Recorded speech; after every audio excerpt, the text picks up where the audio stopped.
हरिओम नमामि। आप ध्यान से सुने।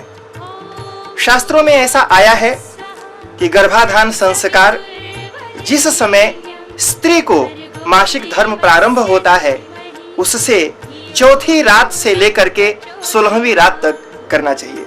लेकिन गोभिल गृहसूत्र के अनुसार वे कहते हैं कि गर्भाधान संस्कार तब करना चाहिए जब स्त्री का अशुद्ध रक्तस्राव पूरी तरह से रुक जाए। विष्णु पुराण के अनुसार और मनुस्मृति के अनुसार ऐसा पता चलता है कि गर्भाधान संस्कार अष्टमी को, एकादशी को, त्रयोदशी को, अमावस्या और पूर्णिमा इन तिथियों में कदापि नहीं करना चाहिए। इसके अतिरिक्त किसी भी पर्व और त्योहार जैसे दिवाली, होली, नवरात्रि, रामनवमी ऐसे पर्व और त्योहारों के दिन भी गर्भाधान संस्कार बिल्कुल ही नहीं करना चाहिए। ऐसे स्त्री के साथ गर्भाधान संस्कार नहीं करना चाहिए जो भूखी हो, बीमार हो, स्नान न की हुई हो, या बहुत ज्यादा खाई हो, या बहुत भूख लगी हो, या बहुत गुस्से में हो, या बुरा सोचती हो, या गर्भाधान संस्कार करने के लिए तैयार न हो, या किसी दूसरे पुरुष के बारे में सोच रही हो। ऐसी स्त्रियों के साथ गर्भाधान करना भी निषिद्ध है, मना है। मासिक धर्म के पश्चात यदि चौथी रात्रि को गर्भाधान संस्कार करते हैं, इससे एक अल्पायु पुत्र उत्पन्न होता है, अर्थात इससे एक पुत्र उत्पन्न होगा। अर्थात चौथी रात्र को जो गर्भाधान संस्कार होगा और उस दिन गर्भाधान संस्कार करने से यदि गर्भाधान हुआ तो उससे जो संतान होगी वह एक बालक होगा, लेकिन अल्पायु होगा, उसकी आयु बहुत ही कम होगी। यदि पांचवी रात्रि को गर्भाधान संस्कार करते हैं तो उससे एक स्त्री उत्पन्न होती है, अर्थात पुत्री होगी। यदि छठवीं रात्रि को गर्भाधान संस्कार करते हैं तो उससे एक उदासीन मध्यम श्रेणी का बच्चा पैदा होता है। सातवीं रात्रि को गर्भाधान संस्कार करने से एक कन्या, एक लड़की उत्पन्न होती है, लेकिन वह कन्या बंध्या होती है, अर्थात जब वह बड़ी होगी और उसका विवाह होगा तो उसे संतान नहीं होगी, उसे बच्चे नहीं होते हैं। ऐसा शास्त्रों में आया है कि सातवीं रात्रि को गर्भाधान संस्कार करने से उत्पन्न कन्या बांझ होती है। आठवीं रात्रि को गर्भाधान संस्कार करने से एक ऐसा पुत्र उत्पन्न होता है जो अपनी मेहनत से, अपने परिश्रम से ढेर सारी संपत्ति कमाता है और जीवन में बहुत ही धन का मालिक, स्वामी होता है, धनवान होता है।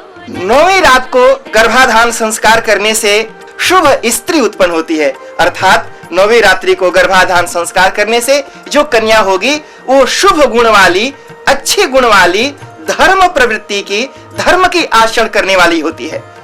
10वीं रात को गर्भाधान संस्कार करने से एक पुत्र उत्पन्न होता है और वह पुत्र बहुत ही विद्वान, ज्ञानी होता है, बहुत ही पढ़ा लिखा, बहुत ही शास्त्रों का जानकार और विद्वान होता है। 11वीं रात को गर्भाधान संस्कार करने से एक कन्या उत्पन्न होती है, लेकिन वह कन्या अधार्मिक होगी, पाप आचरण करने वाली, पाप वृत्ति करने वाली होती है।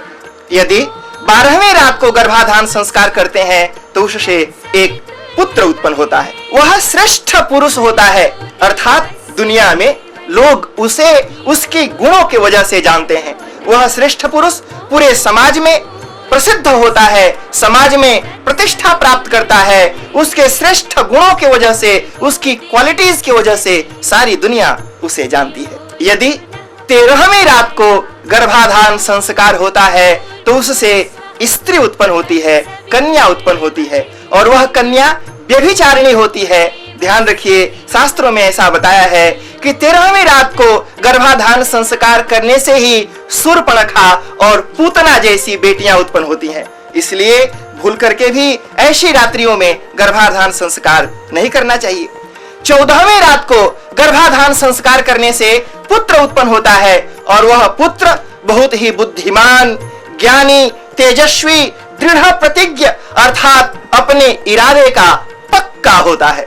वह धार्मिक होता है, संयमी होता है, जितेंद्रिय होता है, अर्थात उसे अपने इंद्रियों पर नियंत्रण होता है, वह धर्म का आचरण करने वाला होता है, वह संयम का पालन करता है, वह अपने बाहर की इंद्रियों पर और अंदर के इंद्रियों पर पूरी तरह से नियंत्रण रखता है।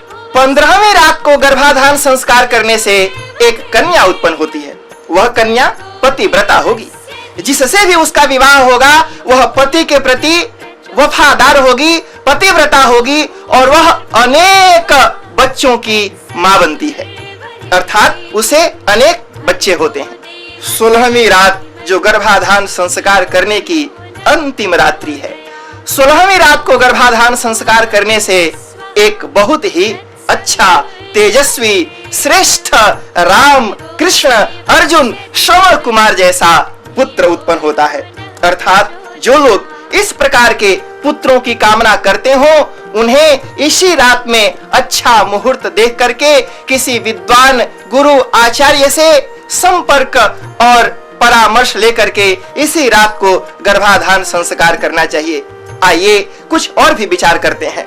हमारे शास्त्रों में ऐसा बताया गया है कि आप किस तरह की संतान प्राप्त करना चाहते हैं, अर्थात पुत्र प्राप्त करना चाहते हैं या पुत्री प्राप्त करना चाहते हैं। महाराज मनु जो बहुत ही तेजस्वी महर्षि हैं, जिन्होंने हमारे सनातन धर्म का संविधान लिखा है जिसका नाम मनुस्मृति है, वे मनुस्मृति में लिखते हैं कि समासु रात्रिषु पुत्राः जायन्ते विषमासु च रात्रिषु पुत्रयः कन्याश्च। अर्थात यदि समरात्रियों में गर्भाधान संस्कार किया जाए तो उससे पुत्र उत्पन्न होते हैं और विषम रात्रियों में यदि गर्भाधान संस्कार किया जाता है तो उससे पुत्रियां उत्पन्न होती हैं। प्रायः ऐसा सुना जाता है, माता पिता बच्चे को इशारा करके बोलते हैं इतना बदमाश है, इतना शैतान है, पता नहीं किस नक्षत्र में पैदा हुआ।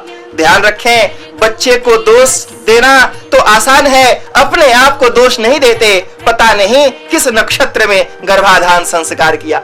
यदि आप चाहते हैं कि आपके बालक भी अच्छे, तेजस्वी और महान पुरुष हों तो इन बातों का ध्यान रखें। इन सब बातों का आधार हमारे धर्मसूत्र, स्मृतियां और अनेक हमारे सनातन धर्म के ग्रंथ